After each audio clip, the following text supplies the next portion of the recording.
the ATF. So you gave testimony that the brave ATF agents are the ones showing up at 2 in the morning after a burglary, but it seems as though in this case, you were the one burglarized.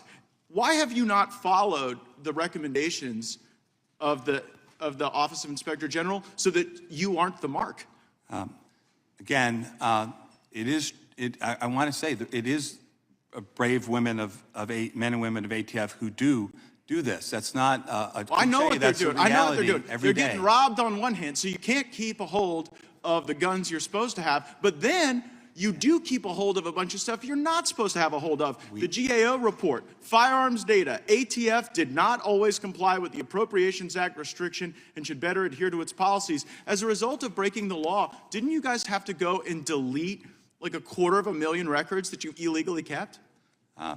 Again, with respect to both the Inspector General reports that you're talking about. One's Inspector General, one's GAO. Well, the Inspector General report, ATF, that happened several years ago, more than that. 2022. And ATF has, the report came out, but the theft, and ATF has implemented numerous different safety measures with respect to the National Destructive Branch. Well, I mean, I'm reading to you from the report from last year, Mr. Director. We found that the NDB staff does not currently in 2022, adhere to established operating procedures in place to mitigate risk of firearms being lost and stolen. So I guess that shows an ATF that is not functioning correctly and is not responding to the problems you create. You keep records you're not supposed to. It was 250,000 of them you had to delete, right?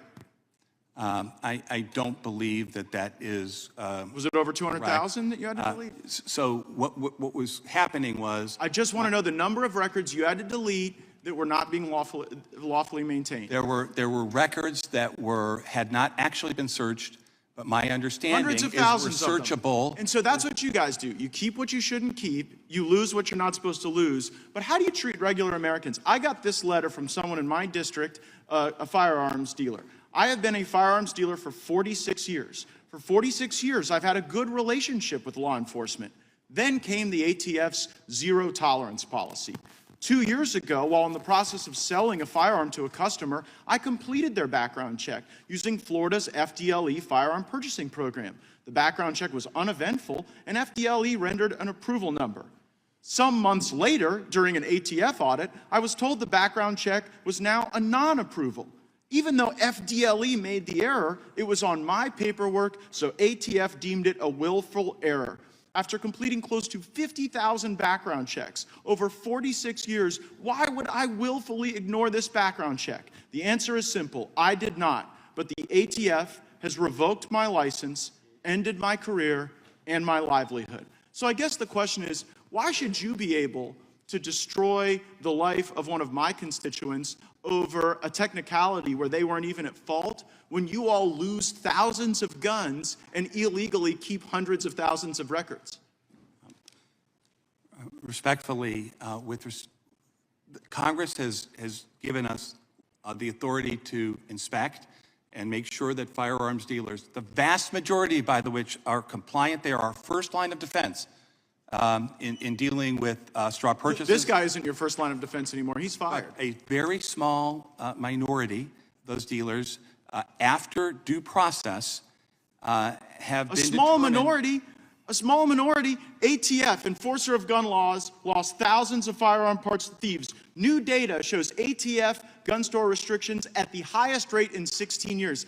Mr. Director, the definition of hypocrisy is when you can't live up to your own standard. So you have imposed a zero tolerance policy that is resulting in the highest rate of revocations in 16 years, and you wouldn't be able to meet your own zero tolerance policy because you lose stuff you're supposed to keep, and then you keep stuff that it's illegal to keep.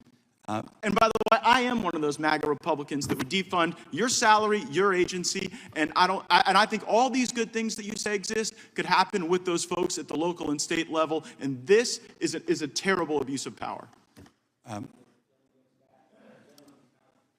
Gentleman yields back. Gentleman from California is recognized. Thank you. Well, we can see now what the GOP has become. It's become the anti-ATF, anti-FBI, anti-law enforcement, pro-insurrection party. Mr. Director, I appreciate your being here. You have one of the toughest jobs in America. My colleagues on the other side of the aisle treat you like you're some kind of a mass shooter instead of someone trying to protect us from the epidemic of gun violence. And I want to recognize all of the volunteers from Moms and Men Act.